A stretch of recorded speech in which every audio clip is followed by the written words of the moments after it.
Alors, bonjour, bienvenue au CRDI, amis, collègues, invités, membres du corps diplomatique de la haute fonction publique et également du monde académique et de la grande communauté des sociétés, des organisations de la société civile. C'est un plaisir pour moi. Je suis Jean Lebel, je suis vice-président au programme et au partenariat ici au CRDI et également président intérimaire. Et c'est un plaisir pour moi de recevoir ce matin une personne extraordinaire. It's a real pleasure for me. Je suis tout à fait heureux de souhaiter la bienvenue à cette personne extraordinaire du dernier siècle et de ce siècle-ci, le docteur Daniel Hillel, le lauréat du prix mondial de l'alimentation 2012. Bienvenue, Monsieur Daniel Hillel. Pour ceux d'entre vous qui ne connaissaient pas le lauréat du prix mondial de l'alimentation, c'est l'équivalent du prix Nobel en agriculture. Ce lauréat a été créé par feu Norman Borlaug, le père de la Révolution verte. Sur ce travail, c'est destiné à créer le lauréat du prix mondial de l'alimentation, qui est présidé par Nemes, qui est une figure en Inde, dans le monde également, lorsqu'il est question du développement de l'agriculture.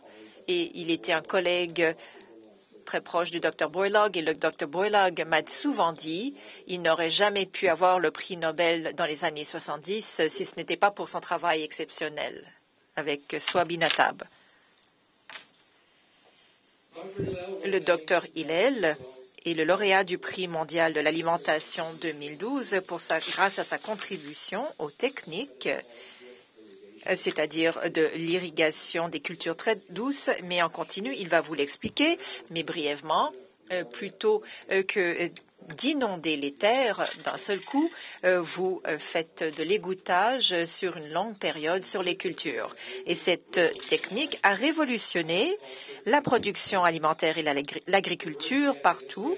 Le travail a commencé en Israël et s'est réparti dans le Moyen-Orient. Et cette idée de gestion d'eau a été reprise dans plus de 30 pays et ce chiffre est assez conservateur. Et plus de 6 millions d'hectares utilisent cette irrigation dans le monde. Ce que j'ai appris depuis les 48 dernières heures avec Daniel Hillel est vraiment exceptionnel. La relation avec notre centre est une relation de longue durée. Rencontrer notre premier président, David Hopper, au tout début des années 70, alors qu'il a organisé une visite du président Hopper à l'Université hébraïque de Jérusalem. Et cette organisation, comme je l'ai dit, c'était le Dr Hillel qui l'avait toute faite. Une année plus tard, le Dr Hopper a invité le Dr Hillel au Canada. Et grâce à cette visite, il a reçu une bourse du CRDI. J'ai une photo de lui lorsqu'il était jeune, dynamique. Il est encore jeune et dynamique, alors c'est tout à fait merveilleux. Cette relation a duré depuis lors, mais c'est la première fois depuis 1972 ou 1973 qu'il revient au CRDI. Et c'est tout un honneur de l'avoir parmi nous. Monsieur Hillel s'est rendu à la Banque mondiale. Et c'est une personnalité très importante dans le programme environnemental de la Banque mondiale avec le Dr Hopper, qui était le vice-président de la Banque mondiale après avoir travaillé au CRDI. Au début de sa carrière au CRDI, nous a beaucoup aidé pour faire la promotion de son travail, pour le développer, pour le monter dans l'échelle, comme on dit dans notre monde, et pour établir un niveau qui n'était pas très fréquent. Donc vraiment, le sujet est d'actualité. C'est une question d'innovation qui a été mise au point et enchâssée dans le contexte social compris et encore actuellement est en cours de développement. Et je suis certain qu'il va nous en dire davantage. CRDI et les travaux de M. Hillel s'entrecroisent depuis fort longtemps. Nous avons soutenu de nombreux projets visant à remédier à la rareté de l'eau tout au cours de notre histoire. soit pour des fins agricoles avec une meilleure irrigation, soit dans des contextes de préservation de la ressource, et particulièrement à un temps où les changements climatiques sont présents sur notre continent et l'ensemble de la planète. Ces techniques sont de plus en plus valides.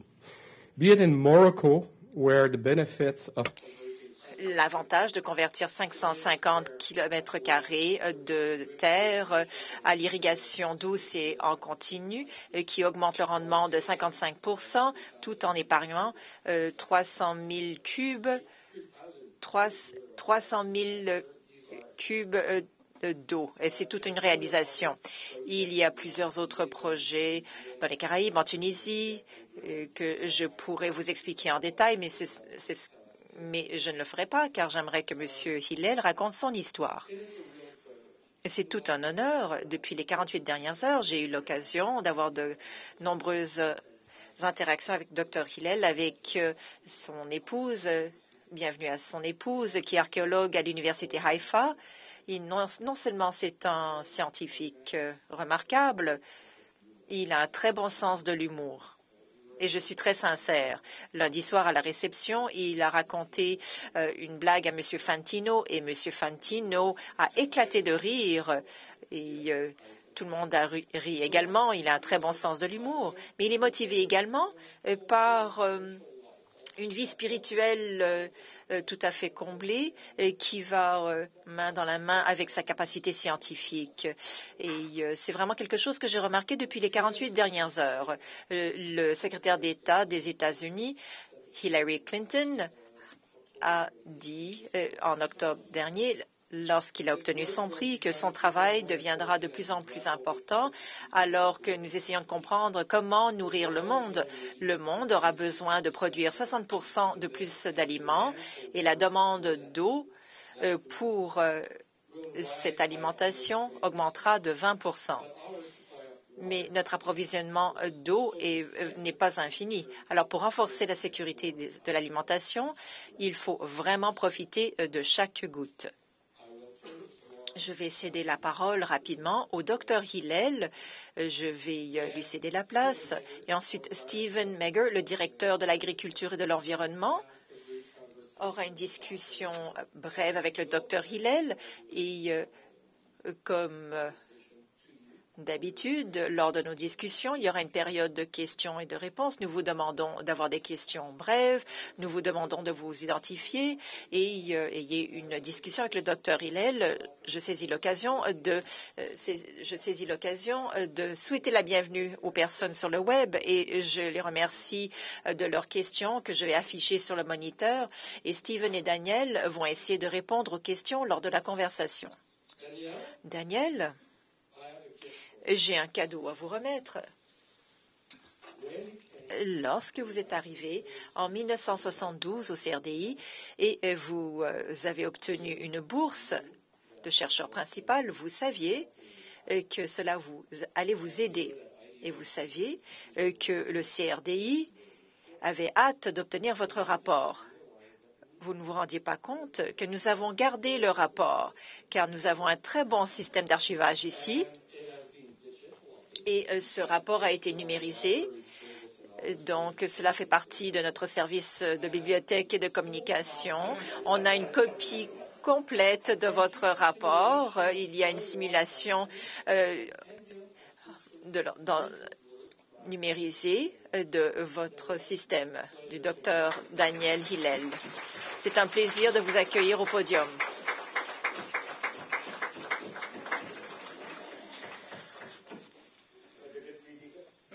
Donc, c'est une bonne lecture.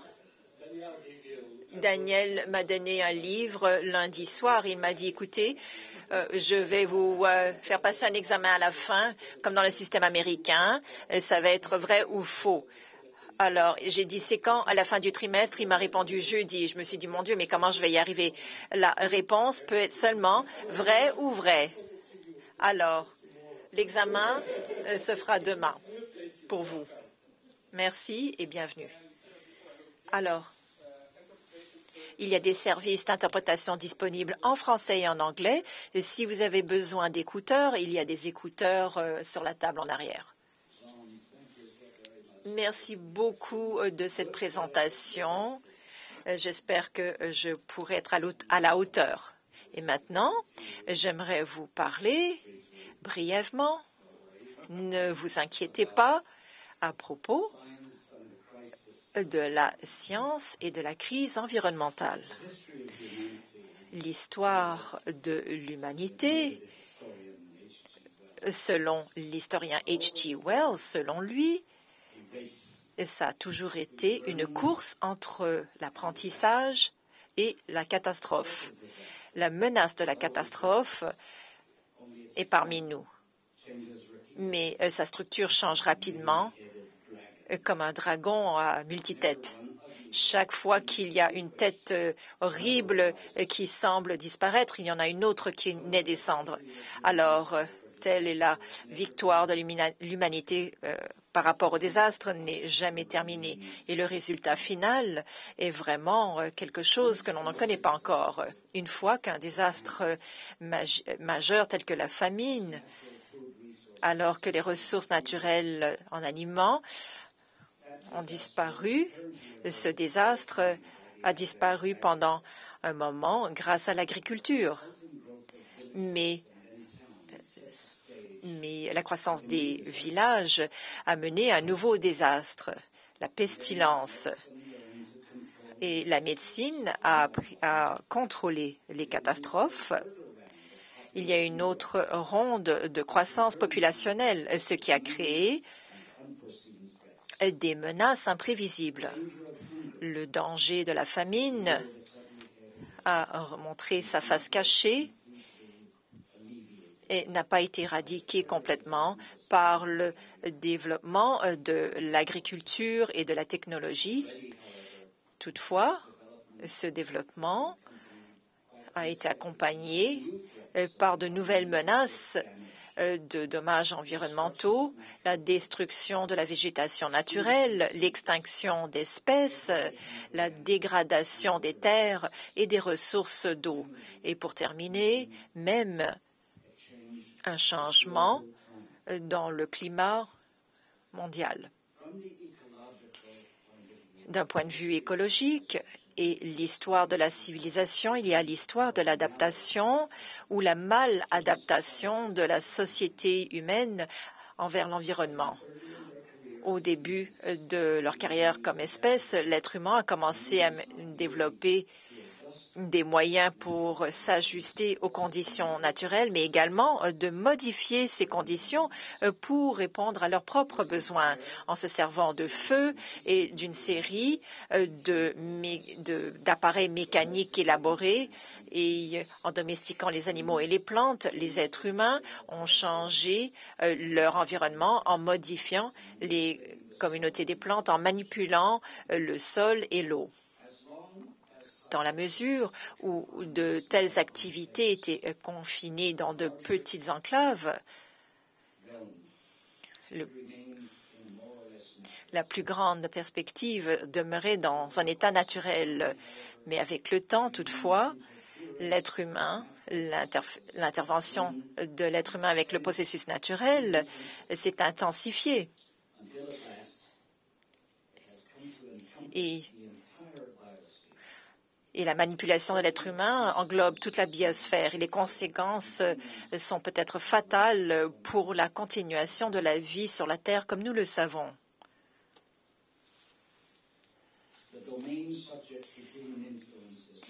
Le sujet de l'influence humaine s'étend tellement et est tellement complexe et tout cela est incompréhensible pour la majorité. Les individus et les sociétés motivés par des objectifs à court terme, continuent à créer des dommages à l'environnement. Et l'être humain ne comprend pas les menaces terribles et les effets à long terme de ces conséquences. Les dangers de cette portée physique a été au-delà de notre capacité de comprendre les résultats de nos propres actions. Toute la machinerie de notre société est ciblée vers le court terme. Nous sommes une culture matérialiste qui se dirige vers une gratification immédiate de besoins et de désirs perçus, du café instantané par exemple, la malbouffe rapide, une lecture rapide, des remèdes minutes et des élections 2 ou 4 ans avec des choix obscurcis par des prises de décision d'une minute. Il semble qu'il n'existe pas de mécanisme dans notre gouvernance afin d'avoir des préoccupations à long terme. Ce n'est pas pour dire qu'il faut planifier.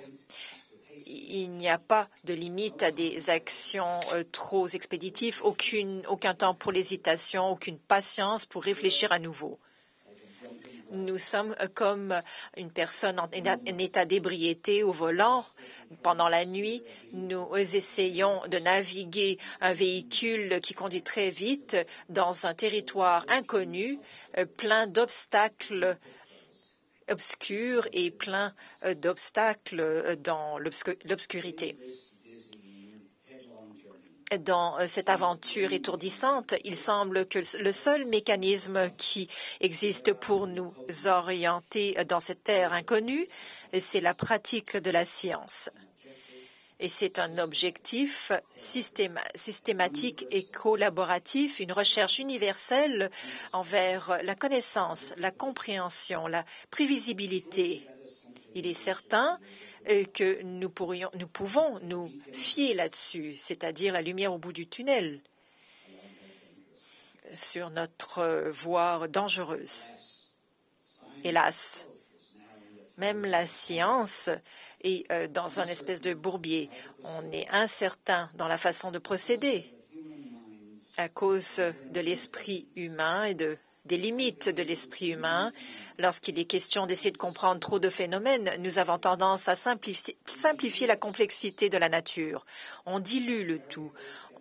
C'est-à-dire, on pense que les variables peuvent être distinguées, que les événements peuvent être distingués du contexte, que les causes spécifiques peuvent mener à des effets spécifiques sans avoir des effets indésirables. La science et les scientifiques se basent sur ceteris paribus, qui en latin signifie que tout le reste est égal. Lorsque les autres variantes contrôlables sont en mode constant, à ce moment-là, le changement d'une variable peut produire un effet indéfini sur une autre variable. Alors nous construisons des laboratoires afin d'éliminer les complications et les effets extrêmes afin de contrôler la température, l'humidité, la pression et le volume des éléments, la présence ou l'absence des organismes, et ainsi de suite. Et ensuite, nous manipulons les variantes, chacune d'entre elles, pour observer le comportement du système dans des conditions contrôlées. Le problème, c'est que les résultats accomplis portent sur un environnement microscopique créé par l'être humain, pas nécessairement dans le système naturel complexe qui va au-delà de nos laboratoires et au-delà de notre contrôle. Pour un monde, ceteris non paribus est la règle dans ce monde. Tout le reste n'est jamais égal. Tous les phénomènes ont des répercussions les uns sur les autres. Toutes les Euclides sont plus élevées que la somme de toutes les parties. Et cela comprend leurs nombreuses interactions. Certaines d'entre elles échappent à notre observation immédiate. Alors, nous faisons face à la nécessité de créer une nouvelle démarche envers la science et une démarche inclusive, holistique, une démarche macroscopique pour compenser notre préoccupation sur ces phénomènes isolés par rapport au contexte plus vaste. Cela demande la création de plus en plus de modèles exhaustifs afin d'y ajouter les complexités ignorées du vrai monde. Mais voici le dilemme. Comprehensive plus sont complets les modèles, mieux ils communiquent et, en fait, la tentation, c'est de déclarer nos modèles comme étant authentiques sans faire d'essai. Mais comme nous le savons tous, les modèles qui n'ont pas été mis au banc d'épreuve ne satisfont que des esprits simplistes, s'éloignent de la réalité. Quelqu'un a déjà dit que le monde de la science est divisé entre les spécialistes et les généralistes. Les spécialistes essaient d'en savoir de plus en plus sur de moins en moins de choses. Et en fin de compte, ils savent peut-être tout sur à peu près rien. Les généralistes sont ceux qui apprennent de moins en moins sur de plus en plus de choses et, en fin de compte, ils risquent de ne savoir rien sur tout.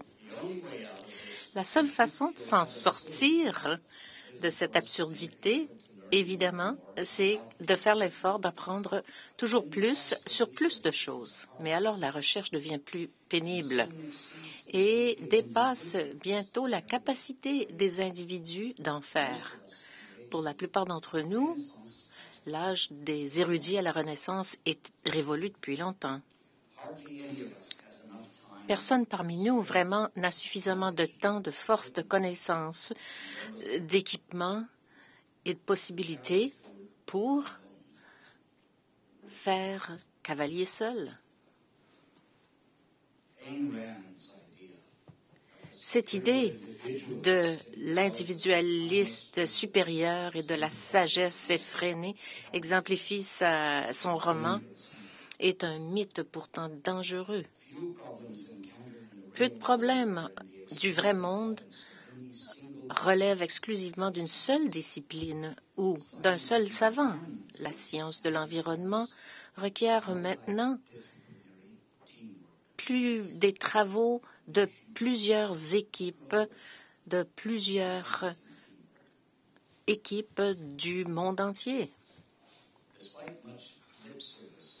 En dépit de tout ce que l'on dit sur ce travail d'équipe, nos systèmes le découragent tout le temps. Nos établissements de recherche et d'éducation sont structurés de façon à catégoriser, compartimentaliser les disciplines. Qui plus est, notre système de financement de la recherche, de la promotion des scientifiques ne favorise que des projets de petite échelle et des réalisations individuelles. Ces performances individuelles, bien sûr, resteront importantes. Ce que nous cherchons, ce n'est pas un changement catégorique vers la science collective, mais un meilleur équilibre entre les deux. L'animal humain a toujours été motivé par des tendances parfois contradictoires vers l'individualisme et la socialisation, la collaboration et la séparation, la compétition constante entre ceux qui s'opposent et d'autres qui appuient. Ceci paraît évident sur la scène politique. Malheureusement, il se manifeste également dans le domaine de la science d'une façon qui n'est pas équilibrée. La science, essentiellement, est un effort collectif, une synthèse des contributions de plusieurs personnes travaillant de concert.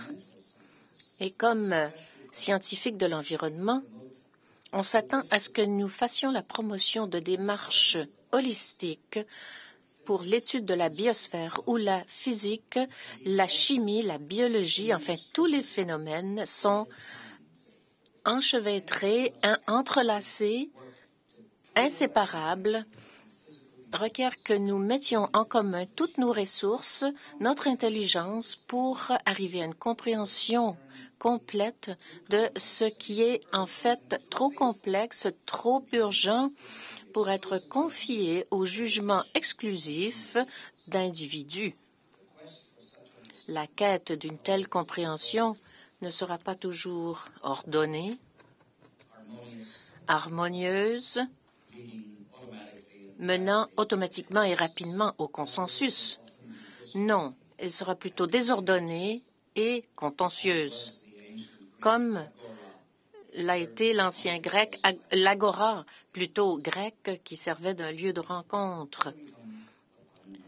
Alors, voici un autre dilemme. Si nous ne voulons plus promouvoir l'individualisme et promouvoir la concertation dans le contexte de plus grands projets, il faut se demander qui établira le programme. La décision la plus cruciale à prendre dans tout projet de recherche est prise dès le départ. Quelle est la recherche? Et cette décision est particulièrement problématique car elle doit être prise au tout début, sans vraiment que l'on connaisse la nature du système à étudier et les résultats qu'il pourra donner. Il me semble que la pire façon serait de permettre à des organismes de financement de nous dicter des priorités et des sujets de recherche.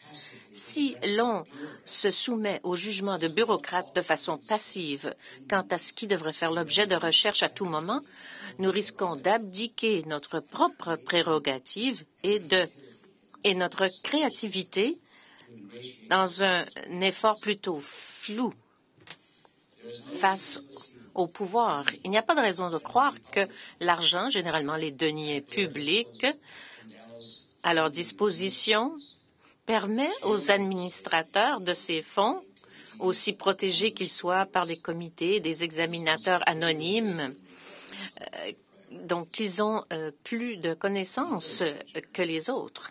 Un autre danger serait de suivre la mode de l'année ou la tendance de la décennie, de rechercher les sujets qui sont les plus à la mode et qui risquent de nous rapporter beaucoup de reconnaissance.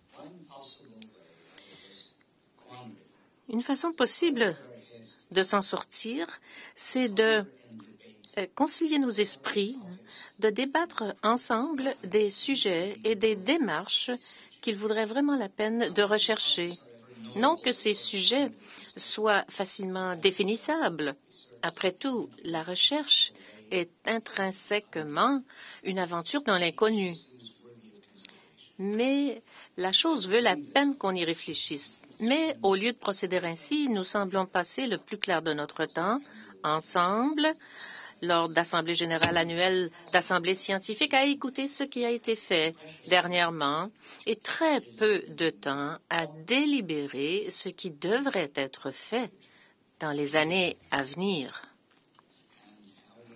Et comment nous pourrions concilier nos efforts pour faire ce travail et ensuite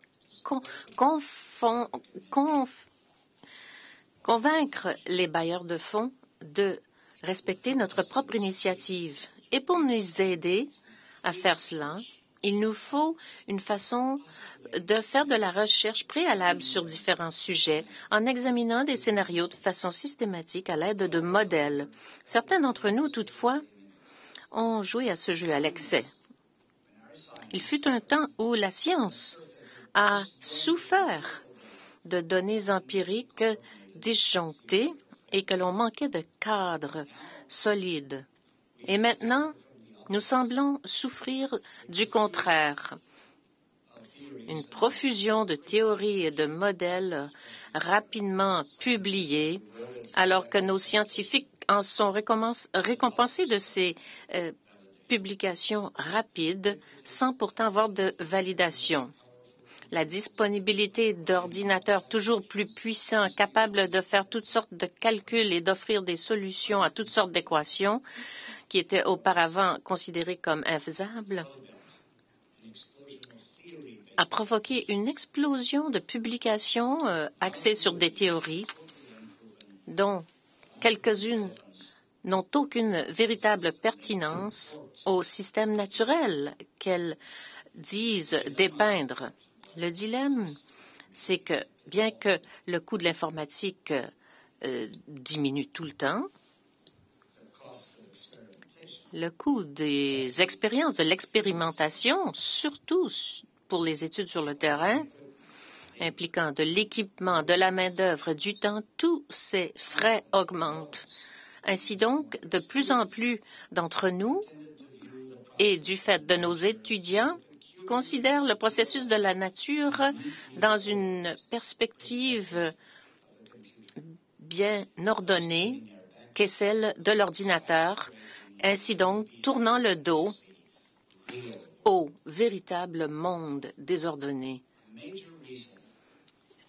L'une des principales régions pour laquelle les expériences sur le terrain deviennent de plus en plus difficiles à exécuter, c'est la nécessité de les rendre plus exhaustives pour bien dépeindre les rouages de la nature. Ces expériences doivent inclure tous les facteurs pertinents qui entrent en jeu. Il faut donc observer leurs effets dans le temps et dans l'espace sur une plus grande échelle.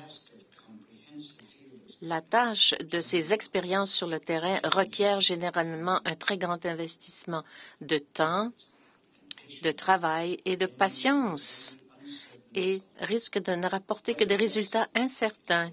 Quoi qu'il en soit, c'est une tâche à laquelle nous ne pourrons échapper, car sans laquelle notre modèle n'aura pas fait ses preuves et pourrait même induire en erreur. Quand des gens qui ne connaissent pas leurs limites utilisent pareils modèles, ces modèles peuvent faire plus de tort que de bien. Non seulement nos modèles demeurent-ils pour la plupart non validés, mais les paramètres qu'on leur donne pour caractériser le système sont souvent évalués par des calculs informatiques plutôt que par des mesures directes selon une échelle appropriée dans le vrai monde. Le problème de la détermination des paramètres est un mécanisme qui a souvent été esquivé par ceux qui sont trop pressés. En imaginant des paramètres ou en donnant des valeurs selon ce qui est disponible dans les écrits, parce qu'il y a des conditions analogues, nous évitons de faire les véritables mesures. L'utilisation de modèles inversés ou de méthodes inversées ou des estimations de paramètres ne sont pas suffisamment développées et appliquées. Le problème de l'échelle des mesures n'est pas seulement technique, c'est également conceptuel. Chaque branche de la science reposant sur une échelle implicite doivent être prises en considération. Par exemple, un physicien en sol, comme je le suis, traitait du sol et des processus sur une échelle de centimètres ou au plus quelques mètres, alors que les hydrologues étudiaient les phénomènes sur plusieurs kilomètres. En conciliant des divers points de vue, c'est parfois difficile à cause des processus. Dans les domaines à grande échelle, comme le continuum de l'environnement, ça peut cacher les processus sur une micro-échelle, donc ne peuvent être caractérisés en faisant une moyenne des résultats de petits échantillons, aussi nombreux soient-ils. Donc, l'échelle de la mesure et l'échelle utilisée dans les modèles doit être véritablement adoptée à l'échelle des processus qui font l'objet de recherche. Le moment est venu d'équilibrer l'accent que l'on place sur le développement de modèles toujours plus élaborés, sophistiqués, avec le véritable besoin de faire des expériences en collaboration. Il ne faut pas demander des simulations informatiques seulement. Il faut demander à la nature elle-même aussi, avec des modèles de grande échelle bien conçus, bien documentés et des expériences faites en collaboration. Les adeptes des théories sont comme des auteurs méconnus qui cherchent des artistes pour concrétiser leurs choses. C'est comme ceux qui espèrent toujours avoir une bonne pièce de théâtre où jouer, mais ce n'est que lorsque la chance, deux contraires peuvent se rencontrer et faire front commun et qu'il y ait un bon spectacle, une bonne pièce. Alors, j'ai commencé ma présentation en parlant de l'histoire de la civilisation. Il est approprié donc que j'essaie de conclure avec une projection dans l'avenir. J'ai l'impression que l'évolution de la civilisation peut être dépeinte comme une succession de sphères d'inclusion en expansion. Les premiers êtres humains sensibles aux dangers qui les entourent disaient que la vie tombait dans deux catégories, nous et eux. Nous et eux. Donc, la catégorie du nous est bonne, celle des autres est dangereuse, mauvaise. Au début de la carrière de notre espèce, le nous était un petit groupe de familles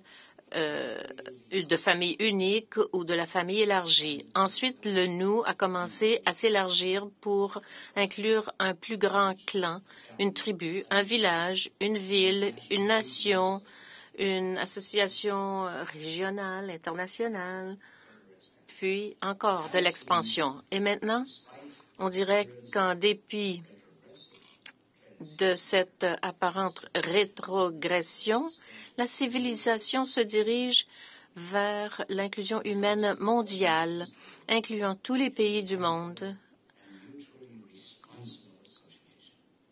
au sein d'une association responsable et concertée. Nous avons un objectif en commun, l'inclusion consciente de toute la biosphère, avec toutes ces espèces vivantes, tous engagés dans la performance de la vie harmonieuse comme un grand orchestre, l'humanité n'étant pas un chef d'orchestre autocratique, mais un joueur symbiotique parmi tant d'autres. Ceci, bien sûr, grâce à la nouvelle perception de l'évolution biologique, pas comme étant un lieu de bataille pour la survie du plus fort, mais plutôt une scène pour la croissance d'organismes dans des collectivités communes. La croissance de la vie, donc, repose plus sur le principe de la symbiose et la collaboration que sur la séparation et la compétition. Comme êtres humains et comme scientifiques, nous aurions raison d'adopter ce même principe comme objectif en commun. J'en arrive à ma conclusion. Il ne faut pas oublier que le nom latin pour humain vient de humus, ce qui constitue la terre, le sol, et du mot aussi humble, humilité, de humus, le sol, la terre.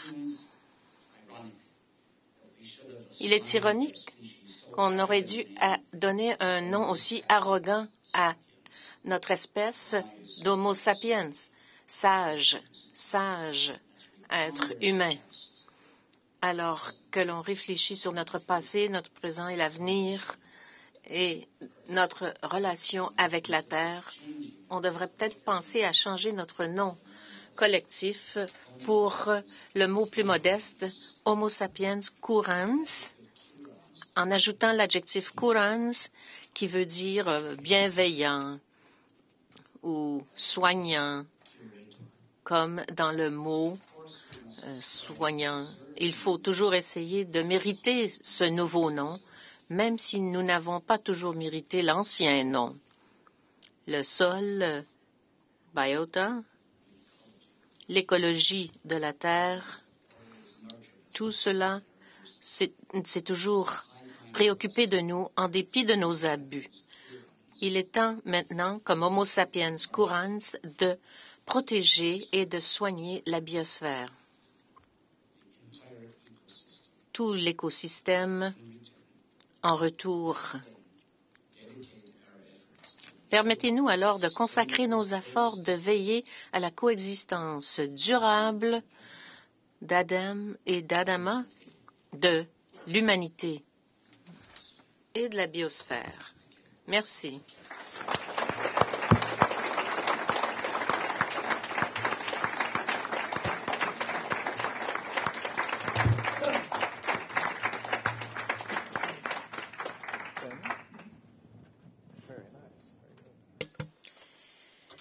Merci beaucoup.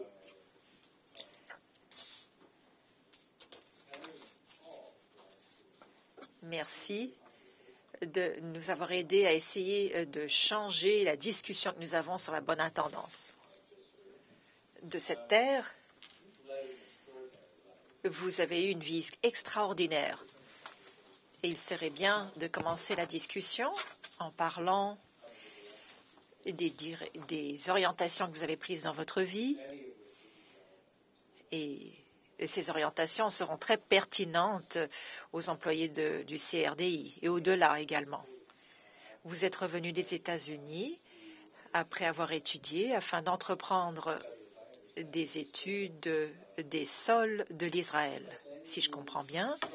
Et ensuite, vous avez choisi de réaliser une vie expérimentale dans un des endroits les plus dangereux dans l'État de l'Israël. C'est un des endroits les plus inhospitaliers et dangereux de la Terre. Vous auriez pu choisir d'autres endroits afin de réaliser votre expérience, c'est-à-dire dans le développement d'alternatives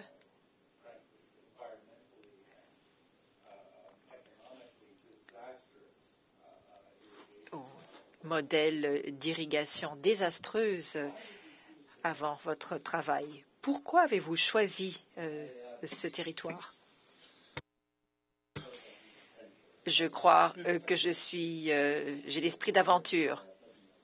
Je suis allée des États-Unis en Israël en 1951. Au début de 1951, j'avais une maîtrise en poche à l'âge de 20 ans et j'ai cru naïvement à ce moment-là que j'étais un vrai scientifique accompli. Et on m'a demandé de faire la cartographie des sols du pays pour la première fois. On m'a donné une vieille Jeep et quelques instruments ainsi que quelques adjoints pour aller étudier dans ces régions, près du Liban et de la Syrie et vers le sud. Puis, 2/3 du désert de Negev était complètement vide à l'époque. Mais il y avait des preuves dans le désert de Negev d'avoir une civilisation qui s'était adaptée aux contraintes et aux occasions imposées par la région. Et j'étais tout à fait fascinée par ces preuves. Avec mon équipe de jeunes personnes à l'esprit d'aventure, nous étions au début 12 dans l'équipe. Nous avons établi nos tentes.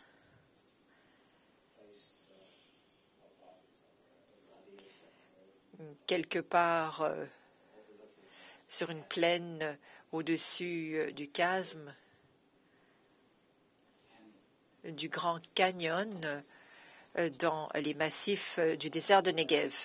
Et je suis triste de vous dire ceci, que pendant la première année, nous avons perdu 3 de nos 12 membres à des maraudeurs qui n'ont pas reconnu l'intrusion de l'Israël à ce qui était un domaine ouvert à l'époque, où des tribus nomades rôdaient depuis l'éternité, ou ce qu'il me semblait à l'époque. Et environ 1 an plus tard, j'espère que ça ne vous dérange pas que je vous raconte ce récit incroyable. On a remarqué un convoi qui allait vers le sud et qui est passé à côté de notre campement.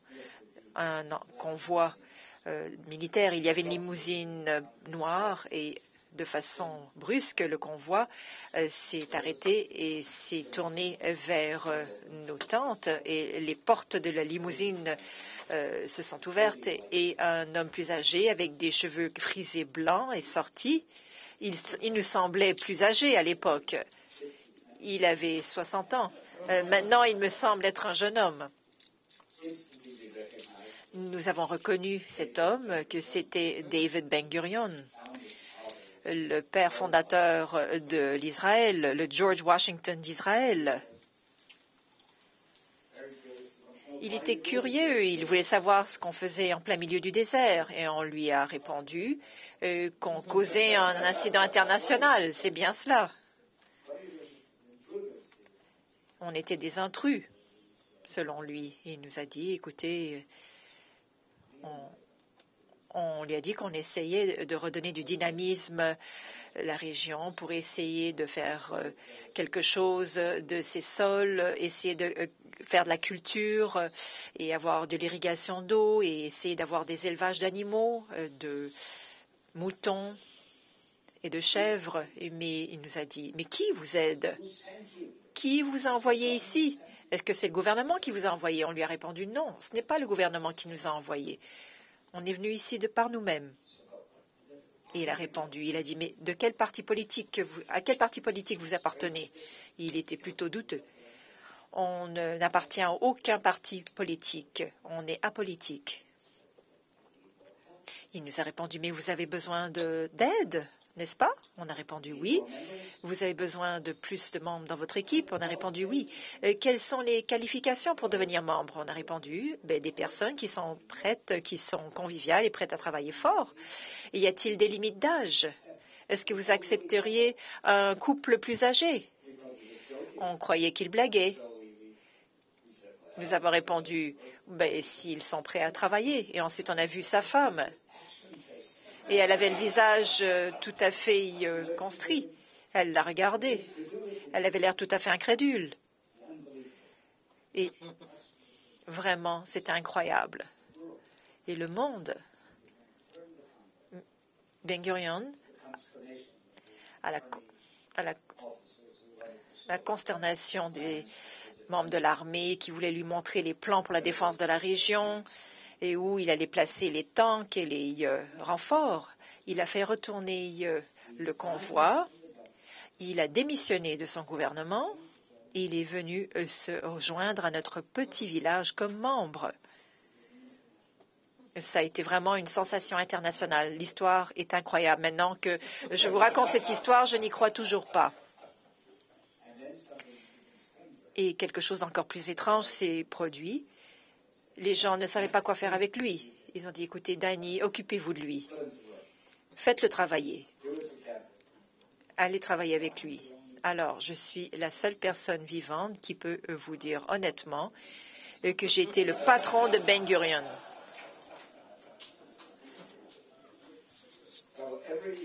Alors, tous les soirs, je me rendais à sa petite hutte pour lui donner les affectations du lendemain,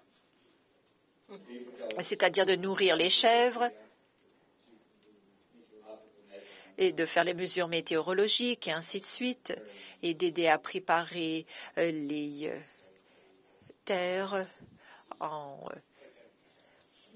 passant en revue les paquets de semences comme un bon scientifique, mais surtout de l'engager dans des discussions. Il était d'une humeur contemplative, il écrivait sa biographie et il était prêt à parler. J'avais la témérité et lui, il avait parfois, j'étais capable de le contester sur la question de la paix, la réconciliation avec nos voisins. Alors, nous avons eu des discussions vraiment mémorables et exceptionnelles. Une fois de temps en temps, un hélicoptère apparaissait et venait se poser sur notre campement pour amener des visiteurs importants tels que le secrétaire général des Nations Unies ou un dignitaire, un président en visite. Et à une occasion, l'hélicoptère s'est posé et a amené quelqu'un d'un pays de la Birmanie, Oumou. Il s'appelait Oumou.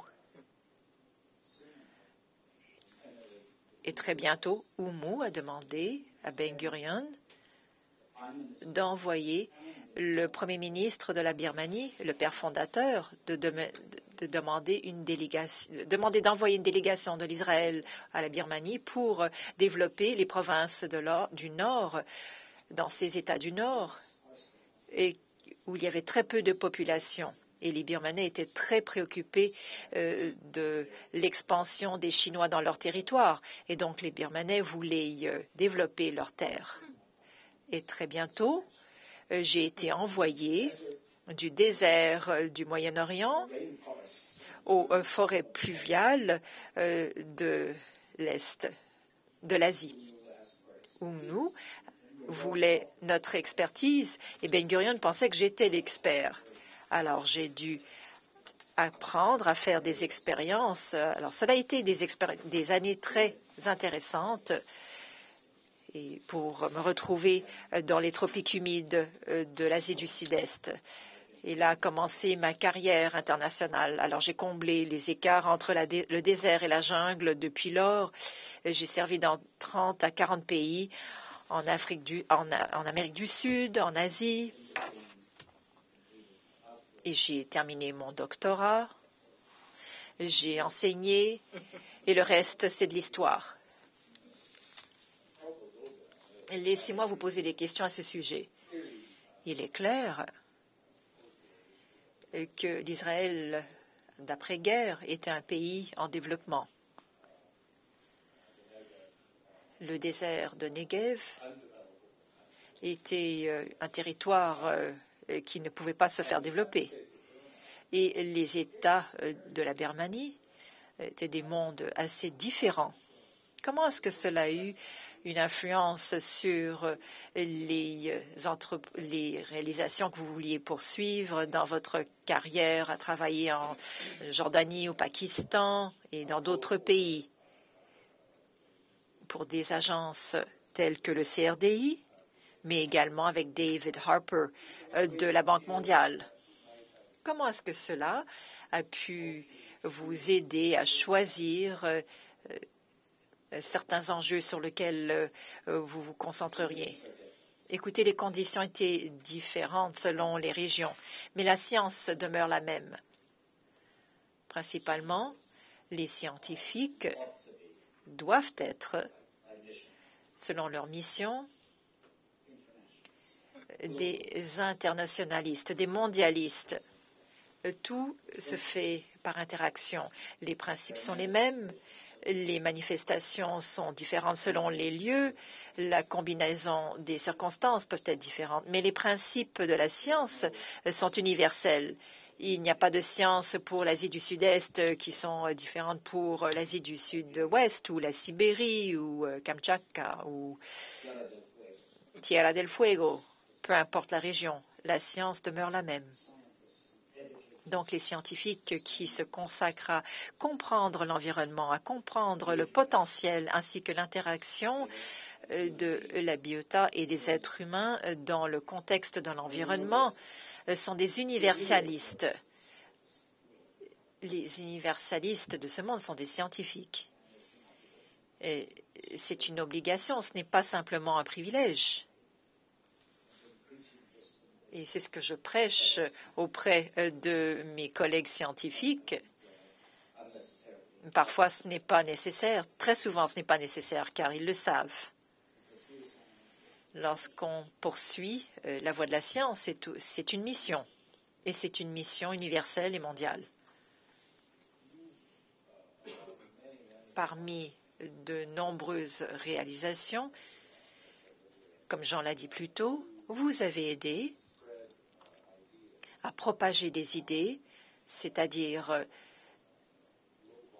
sur la façon dont l'irrigation douce et en continu aux cultures peut vraiment faire durer les moyens de subsistance de nombreuses façons et dans des situations extrêmement difficiles. Vous l'avez accompli dans de nombreux pays dans le monde et dans différents contextes et différents environnements.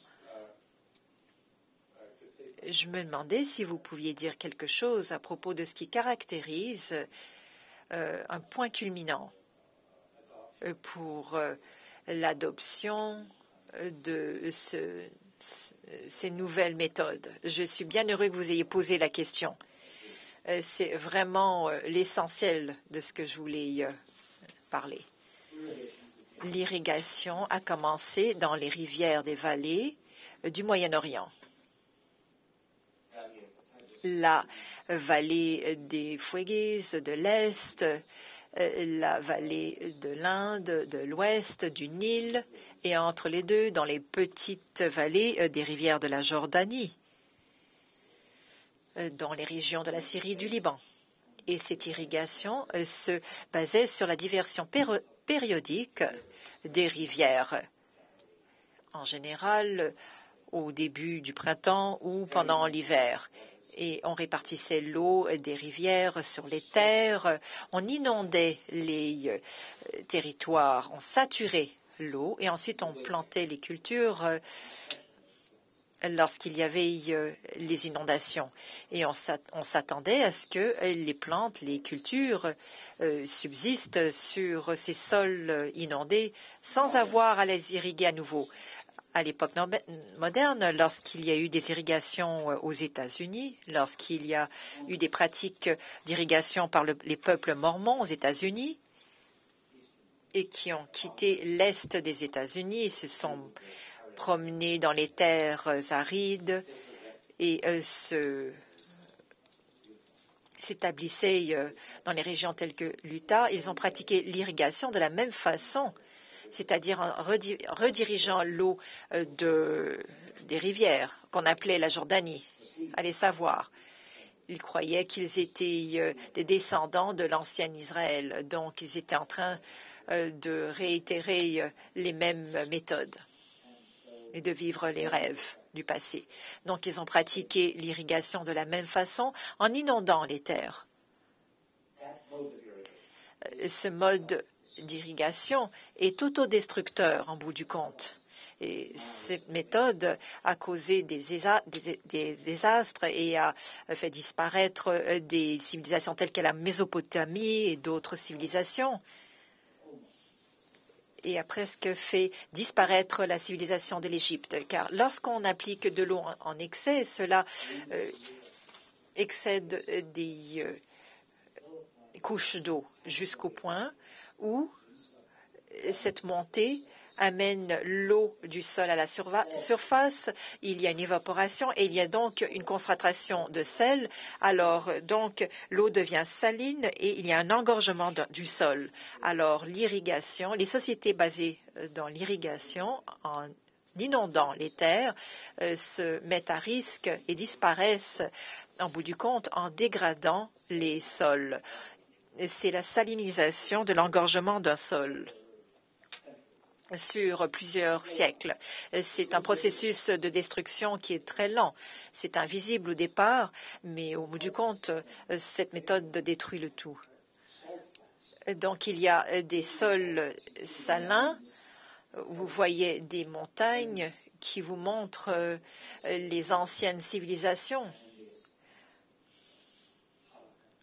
dans les régions de Harappa et d'autres régions.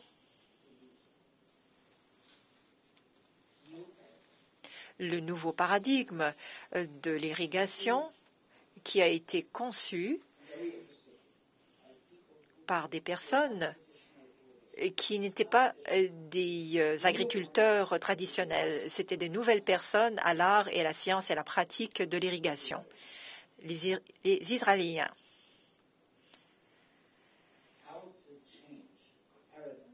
Comment changer le paradigme de l'irrigation, c'est-à-dire en inondant de façon excessive et périodique les terres, en appliquant doucement et pas au goutte à goutte continuellement les terres, comme lorsqu'on nourrit un bébé. Imaginez-vous aussi, on gave un bébé de nourriture et ensuite on laisse le bébé de côté pendant une semaine ou deux. Et ensuite, encore une fois, on le gave. C'est vraiment la méthode ancienne. Le nouveau paradigme d'irrigation, c'est qu'on nourrit tranquillement, doucement le bébé, au goutte à goutte, selon le besoin. Et c'est ce que l'égouttage et l'irrigation en continu représentent. Par le passé, ce n'était pas possible. d'avoir cette méthode, car l'eau peut être utilisée par des canaux ouverts et par épuisement d'eau ou par des canaux plus concrets qui coûtaient très cher ou des tuyaux en métal qui coûtaient très cher et l'eau devait avoir une certaine pressurisation et il y avait une corrosion des métaux également dans les tuyaux. Mais après la Deuxième Guerre mondiale, dans les 2 ou 3 décennies suite à la Deuxième Guerre, il y a eu la création de nouveaux métaux, des plastiques, les sous-produits de l'industrie du pétrole, qui étaient des plastiques résistants et qui ne coûtaient pas cher. Et il était devenu donc possible d'envoyer dans les champs de l'eau grâce à des méthodes de matériaux à coût abordable pour envoyer de l'eau au compte-gouttes. Comme quand on nourrit un bébé à la cuillère. Quand on plante des semences, elles germent. Elles ne requièrent pas beaucoup d'eau. Il faut simplement que le sol reste humide. Ensuite, alors que pousse la plante, établit son système de racines, développe des feuilles, il faut plus d'eau, mais de façon judicieuse, jamais à l'excès. Toujours juste assez pour optimiser les conditions.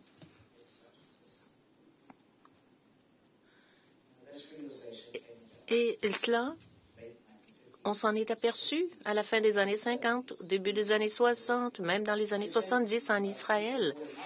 Et ce, par des gens qui ne sont pas des agriculteurs, qui étaient des nouveaux venus à l'art de l'irrigation.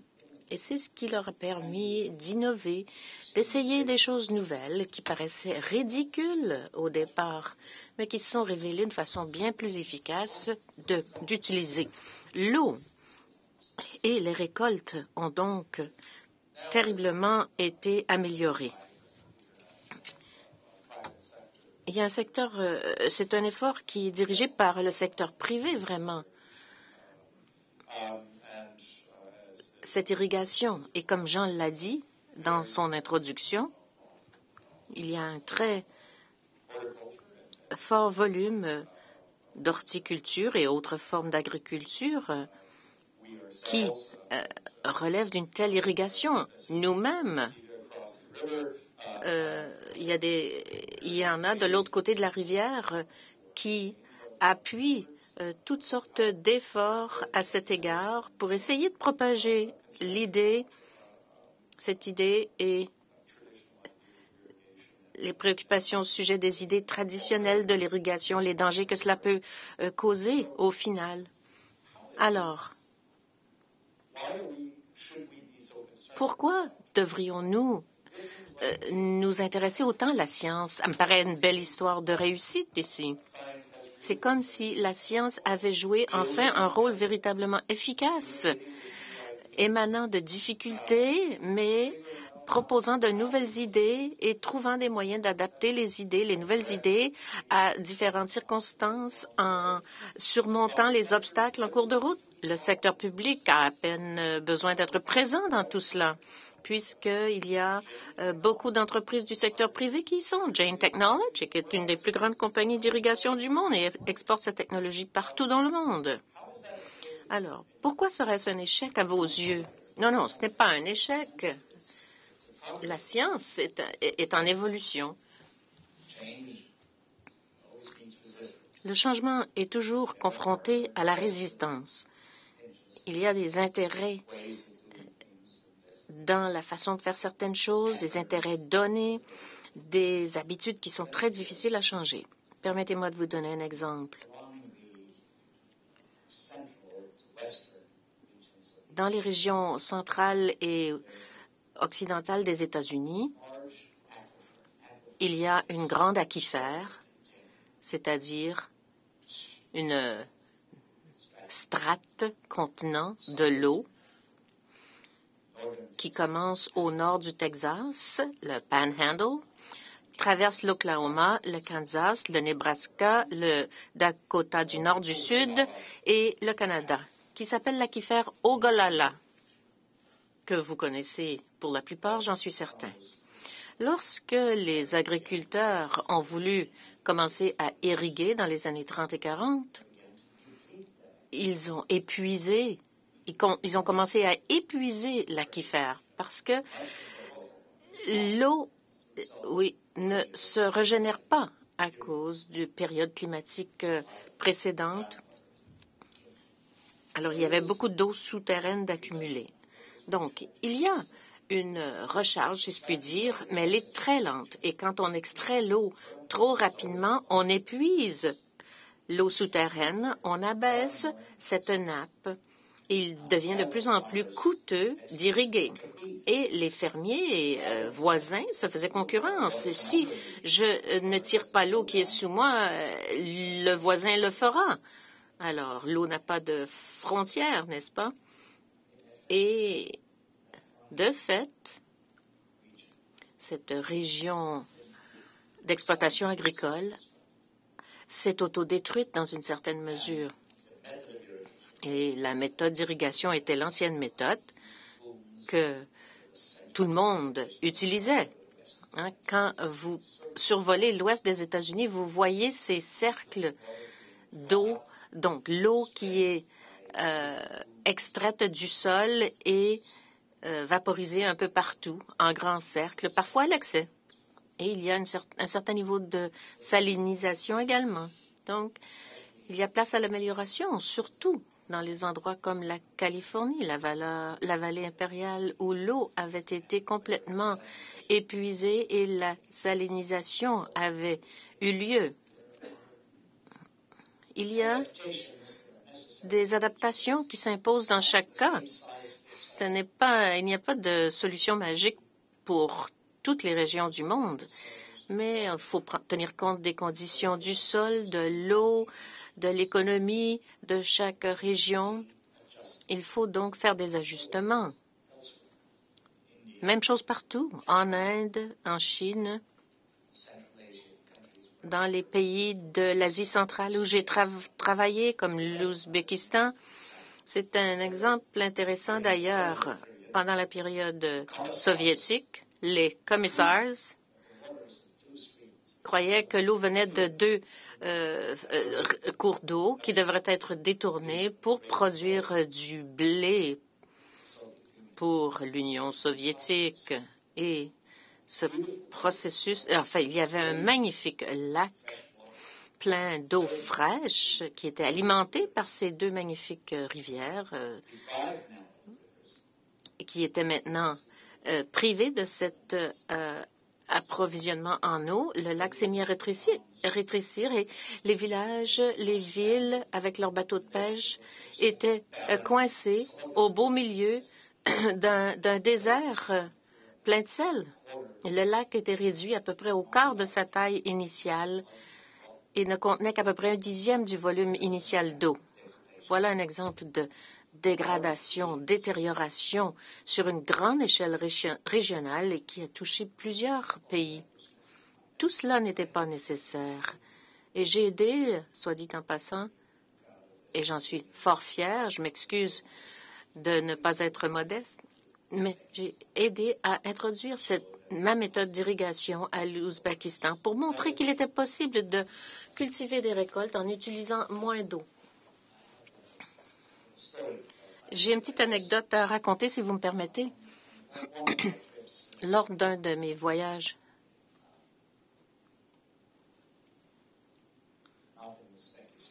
non pas en Ouzbékistan, mais dans une région du Pakistan, à l'ouest, région nord-ouest du Pakistan.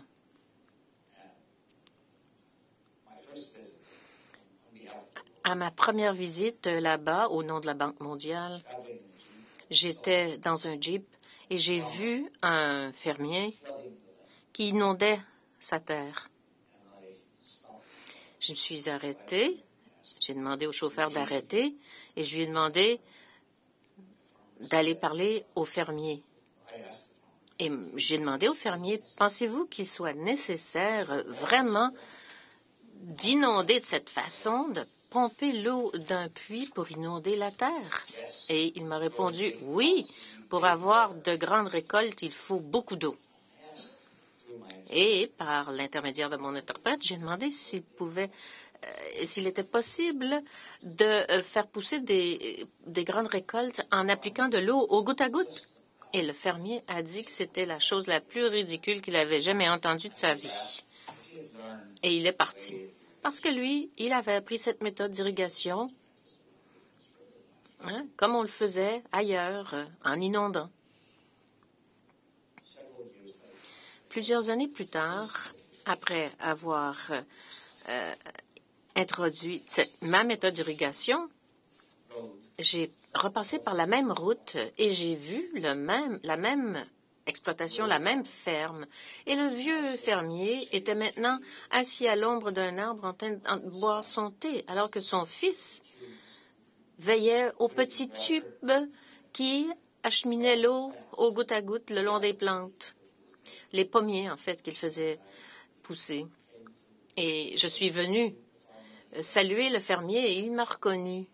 Il m'a dit, ben ça alors, la science peut vraiment tout faire.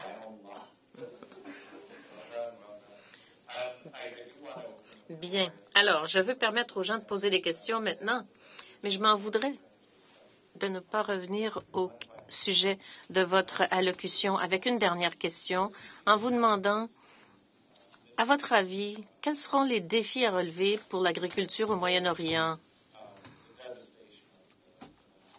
compte tenu de la dévastation de l'environnement par l'être humain dont vous avez si éloquemment parlé, mais aussi des défis à venir dans ce cycle hydrologique qui est très dynamique dans ce qui est une région du monde où l'eau est rare. Et compte tenu de mes intérêts personnels, où pensez-vous que seront les défis pour la recherche que nous pouvons faire pour pallier à ces gros problèmes? Je sais que vous avez passé les 2 dernières décennies à travailler là-dessus. Eh bien, les défis pour la recherche consisteront à déterminer des meilleurs traitements ou des meilleurs systèmes possibles selon les circonstances. Il y a une variété, une diversité incroyable des régions, allant des plaines côtières aux régions montagneuses, aux pentes parfois qui contiennent des terrasses, parfois qui sont escarpées. Il y a énormément d'érosion qui s'est faite par le passé et compte tenu des débris de l'érosion également, le long des cours d'eau, l'accumulation de marécages qui doivent être drainés, puis les rivières qui ont été détournées, qui ont été épuisées. Donc, il y a toutes sortes de conditions qui prévalent dans le Moyen-Orient. Les conditions sont les mêmes, mais les variations existent tout de même. Alors, ce qui a été fait en Israël peut être repris si tous ces pays peuvent cesser de se faire la guerre, de s'autodétruire,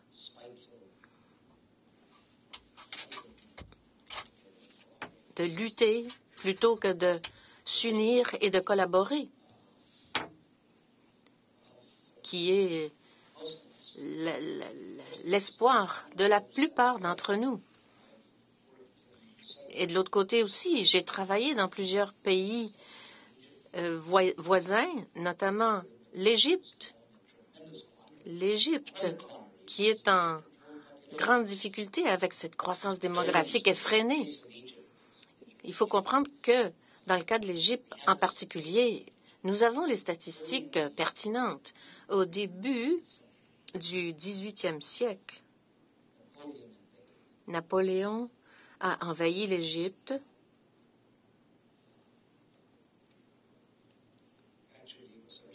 En fait, c'était au début du 19e siècle, 1805. Et il voulait bien sûr perturber l'Empire britannique en coupant ses liens avec l'Inde. Il a aussi envahi la Palestine. Ce sont des épisodes de l'histoire très intéressantes. Mais il est venu accompagné de géographes, de démographes, et pour la première fois de l'ère moderne, il a calculé la population de l'Égypte. Donc, il a fait un recensement. Il a également étudié l'Antiquité de l'Égypte, l'histoire, et déchiffré les écritures anciennes, a commencé à faire l'étude archéologique de l'Égypte. C'est un Français, donc, qui a déchiffré les hiéroglyphes, etc. Donc, le démographe a calculé la population de l'Égypte. Êtes-vous capable de deviner quelle était la population de l'Égypte il y a 200 ans? 4 millions, 3 millions? Oui, c'est pas mal. Et aujourd'hui?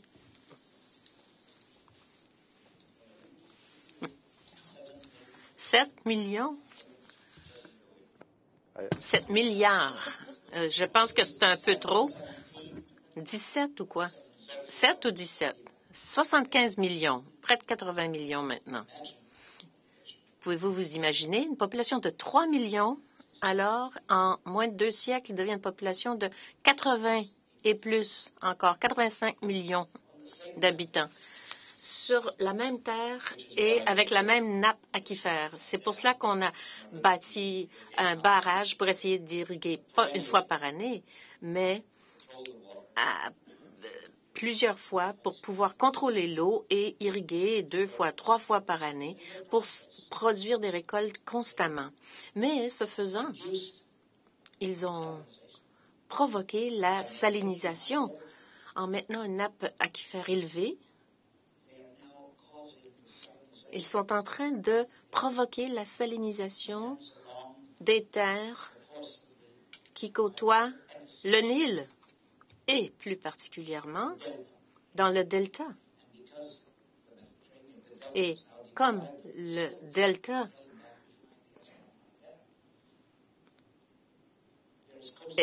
il y a beaucoup d'érosion côtière. Alors, au lieu de s'avancer jusqu'à la Méditerranée, le delta recule. Et quand on est sur la rive, près de Rachid et Damia, Rosetta, Damietta, des débouchés du Nil, on peut voir qu'il y a des minerais coincés dans l'océan où il y avait déjà eu des villages. Donc, la côte recule à cause de l'érosion et les terres d'Égypte sont maintenant victimes de salinisation. Avant, il y avait une épuration constamment, une circulation de l'eau qui évacuait naturellement, qui renvoyait l'excès de sel. Alors, à cause de la pulsion de l'eau, l'Égypte paraissait immunisée à cette dégradation ou à cette salinisation des sols grâce comme par exemple dans la vallée du Tigre. Et maintenant, voilà que l'Égypte est maintenant victime de cette dégradation à cause de la nappe d'eau élevée, de l'évaporation, de l'accumulation du sel. Et maintenant, ils doivent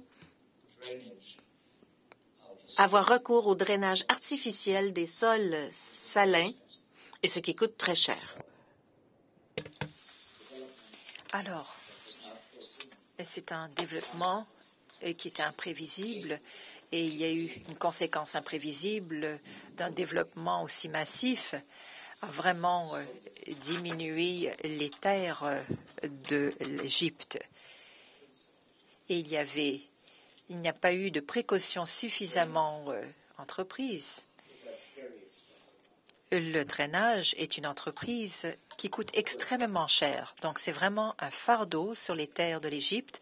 Et bien sûr, il y a eu une croissance populationnelle incontrôlée. Et tout cela est un problème. Cette croissance impose une demande sur des territoires limités.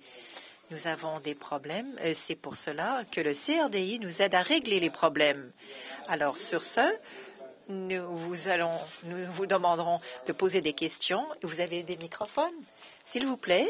Alors, je vais reconnaître les invités au microphone et veuillez dire votre nom. Et lorsque vous posez une question, je vais répondre aux questions 3 à la fois. Il sera donc plus facile pour vous, Daniel, pour choisir les questions que vous voulez répondre, auxquelles vous voulez répondre. Des questions faciles, s'il vous plaît. Au microphone, s'il vous plaît. Au microphone. Bonjour. Liane Surette. Je suis un professeur d'anglais à la retraite, alors je n'ai donc aucune expertise dans votre domaine. J'ai quelques questions à vous poser. La preuve. Jacques Élu, dont l'enthousiasme pour la science n'est pas aussi importante que la vôtre. C'est juste un aparté. J'ai 2 questions à vous poser. L'irrigation en continu et au compte-gouttes est une idée formidable, mais vous n'avez pas parlé de séquestration d'eau. Vous n'en avez pas parlé. L'autre question est de savoir, vous avez mentionné les sels dans l'eau. Ne serait-il pas possible de capter le sel et de s'en servir à d'autres fins? Merci. Une autre question? Et ensuite, nous allons revenir à ce microphone.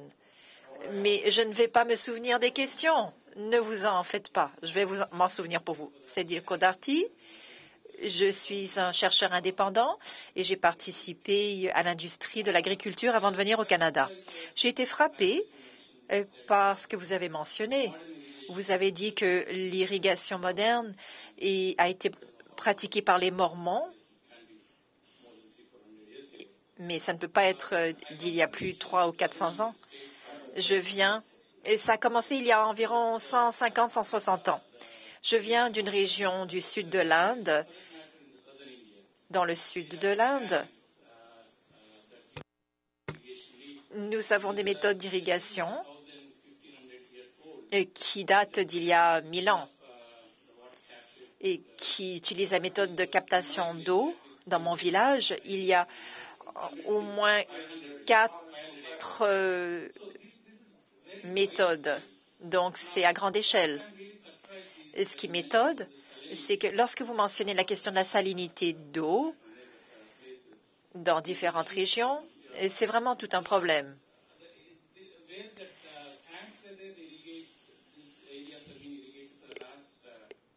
Et ces régions ont été irriguées depuis des milliers d'années et nous n'avons pas encore de problème de salinité d'eau.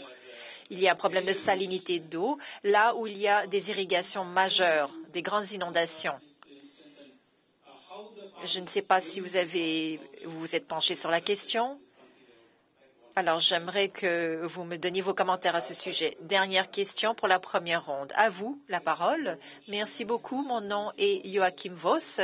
J'ai travaillé auparavant au CRDI. Si vous connaissez ces exemples, je serais curieux d'avoir votre conseil à propos du gouvernement canadien dans sa déterminée de fermer les expériences à grande échelle dans l'écosystème d'eau douce. D'accord.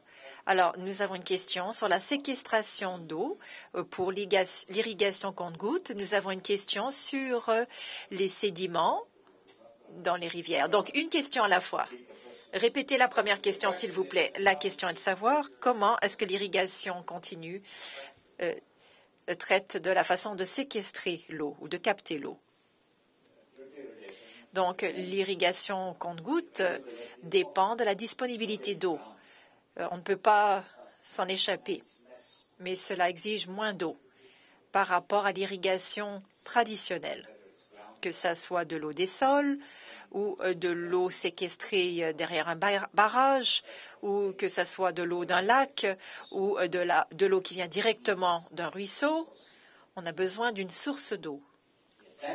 L'avantage de l'irrigation compte-gouttes, c'est qu'on a besoin de moins d'eau et que c'est une méthode durable. C'est principalement ce que je voulais dire. Les déserts n'ont pas toujours d'approvisionnement en eau. Parfois c'est le cas, parfois pas. Parfois, les déserts peuvent être approvisionnés de l'extérieur. Les Égyptiens ont essayé d'irriguer le désert de Siena en se servant d'eau excédentaire du Nil avant que cette eau se déverse dans la Méditerranée. Donc, il existe toujours de l'eau excédentaire. C'est ce qu'ils prétendent. Et jusqu'à un certain point, ils ont raison. C'est une eau qu'on peut utiliser pour irriguer le désert dans le désert de l'Ouest.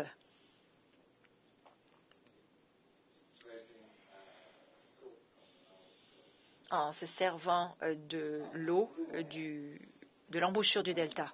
J'ai autre chose à vous dire, et c'est très important. Avec l'irrigation compte-gouttes, il est possible d'amener en production des sols qui n'étaient pas adéquats pour d'autres irrigations, par exemple les dunes de sable. Si vous inondez des dunes de sable, ces dunes de sable vont faire disparaître l'eau rapidement. Mais avec l'irrigation en continu, vous pouvez appliquer l'eau tellement lentement que le sable demeure humide suffisamment pour faire pousser des cultures. D'un coup, une terre qui n'était pas adéquate pour l'irrigation peut être irriguée et peut être productive et faire pousser des plantes. Il y a de nombreux avantages avec cette méthode. De plus, on injecte dans l'eau des nutriments, des pesticides, afin de maintenir les conditions optimales pour les cultures. Et maintenant, il y a des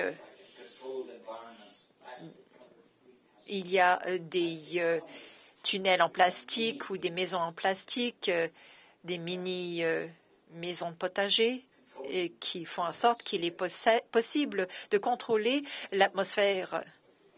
Et c'est tout à fait fréquent dans des endroits tels que la Chine. Donc, est-ce que c'est quelque chose d'économique? Est-ce une façon utile? Est-ce qu'on peut se fier sur cette méthode? Je ne crois pas. C'est une entreprise qui coûte cher. Il est mieux de contrôler la migration des eaux en amont. Nous devons concentrer nos efforts là-dessus plutôt que de permettre l'érosion et la sédimentation d'être envoyées dans le golfe du Mexique ou dans la rivière Jaune du Delta, par exemple. La rivière Jaune est un cas très intéressant. On appelle cette rivière jaune car il y a une sédimentation jaune dans cette rivière. Et lorsque cette sédimentation se rend dans la mer, toute la mer devient jaune.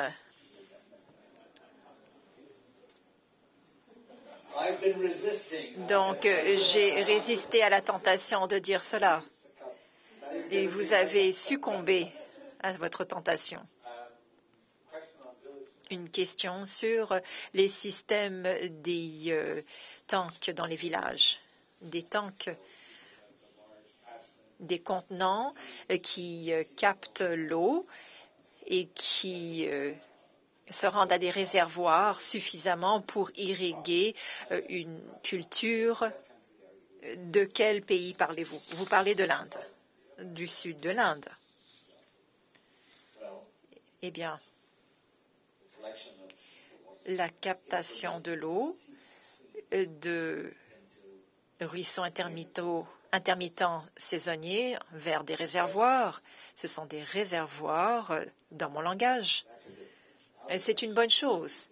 La question est de savoir ce qu'on fait avec cette eau et si cette eau est utilisée de façon efficace dans l'irrigation ou pas. La question est de savoir comment prendre l'eau au fond du réservoir. Il ne faut pas perdre l'eau au fond du réservoir et il faut savoir comment contrôler l'évaporation de l'eau. Sinon, on perd une grande majorité de l'eau à cause de l'évaporation. Donc, il y a beaucoup d'enjeux auxquels il faut faire face pour régler les conditions et les exigences et les besoins et les occasions à saisir de chacune des raisons. Il n'y a pas une solution unique pour chacune des raisons. Il y a beaucoup de pain sur la planche pour les chercheurs et les scientifiques et pour le CRDI. Voilà. Vos livres, vous avez plusieurs livres étalés sur la table et ces livres portent sur des enjeux qui portent sur l'interaction de l'eau et du sol et la question des lacs expérimentaux et la fermeture de ces lacs expérimentaux par le gouvernement canadien. Je ne sais pas si vous êtes au courant de cette situation. Et dans l'intérêt d'éviter ou de dire quelque chose d'inadéquat, écoutez, dites-le moi si je peux parler ou pas. Je pense qu'on va passer à la prochaine question.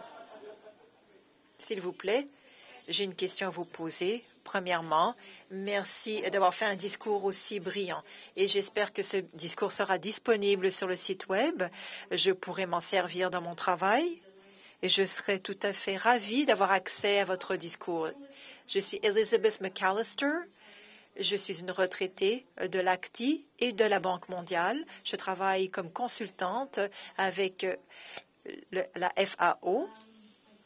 Ma question est de savoir, Edward O. Wilson a dit également, comme vous l'avez dit, que les pionniers de ce siècle seront ceux qui savent rassembler les disciplines, c'est-à-dire les neuropsychologues, les bioingénieurs. J'ai travaillé dans plusieurs situations où j'ai travaillé avec des équipes pour essayer de rassembler des pluridisciplines. Et la FAO passe par des grands changements. Tous les obstacles aux équipes pluridisciplinaires, c'est-à-dire d'avoir accès aux ressources et la reconnaissance également.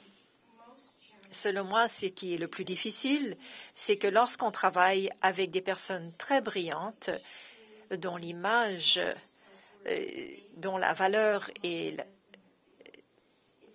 dont ces personnes représentent les meilleurs dans leur discipline. Donc, il est très difficile de passer à une autre discipline et de se retrouver tout seul sans les connaissances et lorsqu'on ne peut pas comprendre les jargons. Alors, avez-vous des conseils sur la façon de faciliter l'interaction entre les disciplines? Il faut que les gens travaillent entre les différentes disciplines et sans que ces personnes se sentent menacées. Je n'ai pas de formule magique, mais je suis convaincue, comme vous, qu'il est nécessaire d'agir ainsi. Et comme c'est nécessaire, nous devons y mettre des efforts. C'est toute une tâche de réconcilier ce qu'on a conçu afin de recomposer ce qu'on a décomposé, c'est-à-dire l'esprit humain, en créant des compartiments et des institutions distinctes les unes des autres, ainsi que d'autres disciplines et des sociétés que l'on distingue les unes des autres dans des compartiments de plus en plus petits. Et finalement, on connaît tous rien. Mais on a l'important qu'on est important dans notre petite bulle. Mais il faut plutôt aller au-delà des frontières. Le monde n'est pas décomposé, à moins de le décomposer. Merci. Écoutez, je vais répondre à deux autres questions. Écoutez, il ne faut pas que j'oublie ceci. Je dois rendre un hommage personnel à David Hopper. Il est important pour moi de lui rendre hommage. Il a visité l'Israël au début des années 60, si je me souviens bien, et on m'a demandé par le directeur du Conseil national pour la recherche et le développement de chaperonner David Hopper, de l'amener un peu partout dans les grandes institutions de recherche. Et vraiment, on s'est bien entendu dès le départ. On a forgé une amitié comme la nôtre. Dans le cas de David Hopper, cette amitié a vraiment culminé. Les 3 ou 4 jours qu'on a passés ensemble ont mené à une invitation à venir à Ottawa et à être un invité à l'institution que vous connaissez, à l'institution intitulée le CRDI. Rappelez-le-moi. À l'époque, c'était une plus petite institution, prometteuse et très dynamique, et encore plus dynamique maintenant. Nous avons donc commencé une relation entre le CRDI et David Hopper. Il m'a à ce moment-là offert une bourse lorsqu'il a commencé à travailler à la Banque mondiale comme vice-président. Lorsqu'il travaillait pour McNamara, il a créé un service de l'environnement et il m'a demandé de faire partie de ce service de l'environnement. Alors, ma relation avec le CRDI dure depuis très longtemps et j'en suis fort reconnaissant. Et vraiment, je félicite le CRDI. Merci beaucoup de m'avoir invité. Nous sommes tout à fait ravis de cela, Daniel. 2 dernières questions. Bonjour. Abdel Ayueros. Je viens du Venezuela. J'enseignais à l'université là-bas. Je travaille comme consultant. J'ai une question rapide. Avez-vous des bonnes expériences à citer en Amérique du Sud? Oui, j'ai travaillé en Amérique du Sud dans plusieurs pays. J'ai visité le Venezuela et j'ai travaillé en Colombie avec dans l'élaboration de leur structure des rivières pour utiliser les rivières et les méthodes d'irrigation.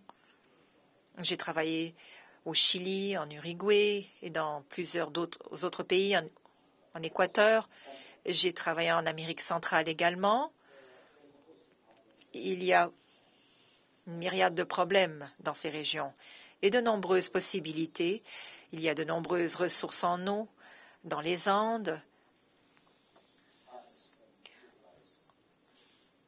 On n'utilise pas suffisamment les ressources en eau dans ces régions. Il y a beaucoup de potentiel de développement.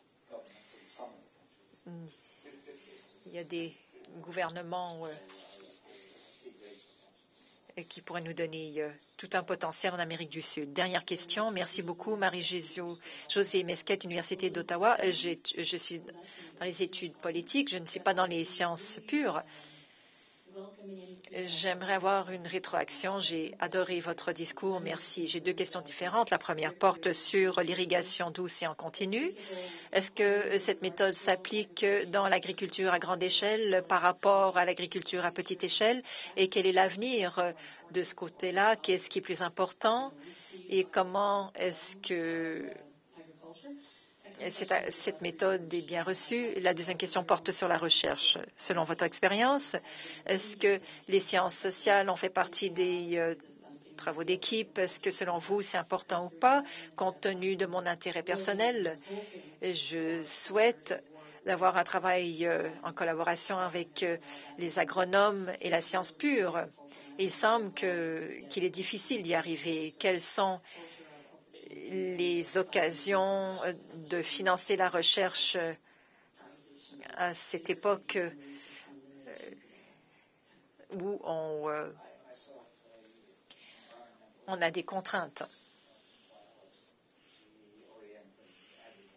Je suis un scientifique orienté vers l'agriculture, mais je ne suis pas un scientifique social. Mais je reconnais tout à fait l'importance des sciences sociales ainsi que le besoin d'intégrer la science sociale pour avoir une meilleure collaboration. On ne travaille pas dans un vide.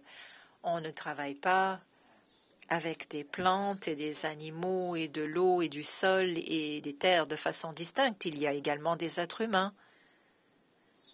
Et il existe des structures de société et parfois ces structures sont rigides, parfois elles sont flexibles et parfois elles s'intègrent bien dans l'environnement physique et biologique et parfois elles ne s'intègrent pas bien dans ces environnements. Alors, il doit y avoir des interactions. Nous avons besoin de travail d'équipe, nous avons besoin de scientifiques sociaux et de scientifiques, d'hydrologues et tout doit être interrelié. Nous devons en étudier davantage sur tout ensemble. Alors, pas seulement dans une question multidisciplinaire, mais au niveau international. Et cette question est essentielle. Vous aviez une autre question? Inaudible, l'interprète n'entend pas.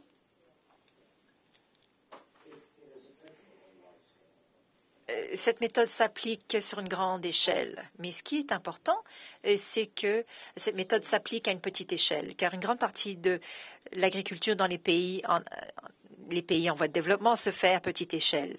Des exploitations agricoles familiales, et ces exploitations agricoles n'ont aucune façon de développer une irrigation efficace, car ils ne peuvent pas contrôler l'eau et la redirection de l'eau.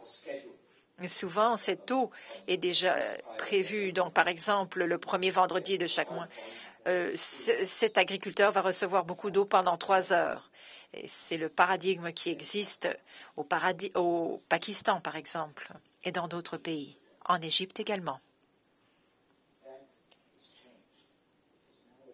Cette situation a changé car maintenant il est possible de rediriger des petits volumes d'eau en se servant de tubes en plastique. Alors, on change les paradigmes, on change la situation, on la rend beaucoup plus efficace.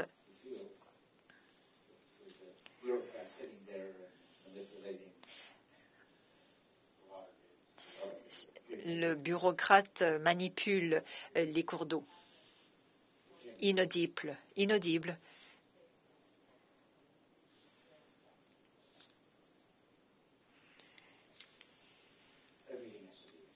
Tout doit être intégré à chaque instant. Tout doit s'intégrer. On ne doit rien manquer. Veuillez vous joindre à moi pour remercier le Dr Daniel Hillel.